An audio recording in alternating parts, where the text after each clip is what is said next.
काफ़ी लोगों के मन में ये कन्फ्यूज़न रहता है कि बाल को यदि सेव कर लिया जाए तो बाल झड़ना रुक जाएंगे, मतलब सिर को यदि गंजा कर लिया जाए तो फिर बाल झड़ना रुक जाएंगे। तो यह एक बिल्कुल प्लेन मिथ है, भ्रांति है, और इसके चक्कर में आपको नहीं पड़ना है। इसके पीछे का मैं रीज़न शॉर्ट में आपको समझा देता हूँ कि जो हमारा हेयर होता है उसके दो पार्ट्स होते हैं, यदि मोटा मोटा उसे डिवाइड किया जाए तो।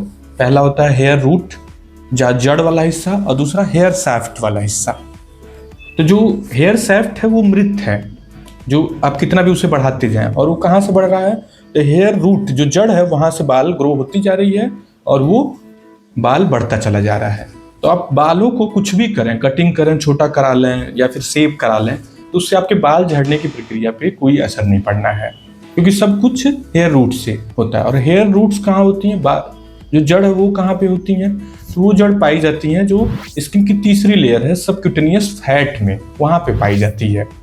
जो स्किन है उसका जो सबसे ऊपरी लेयर है वो एपिडर्मिस है, जो बीच वाला है वो डर्मिस है, और जो तीसरा लेयर है सबक्यूटेनियस फैट, मतलब कि हड्डी के एकदम पास में जो फैट वाली लेयर है, मतलब कि आपका जो सरफेस है, सतह है, उससे काफ़ी नीचे होती है। इस वजह से जो सरफेस पे, सतह पे आप कुछ भी करते हैं, कटिंग करते हैं या फिर सेव करते हैं, तो उससे कोई फर्क नहीं पड़ता है।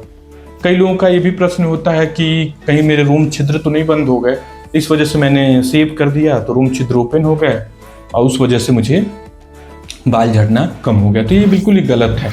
और प्लस आप जब सेव कर देते हैं तो उस समय जब बाल गिरते हैं तो बहुत छोटे छोटे होते हैं, तो वो आदमी उन्हें देख नहीं पाता है, तो एक साइकोलॉजिकल सेटिस्फैक्शन हो जाता है कि मेरे बाल झड़ना कम हो गए हैं। तो इस वजह से इन सब भ्रांतियों से आपको बचना है। Thank you.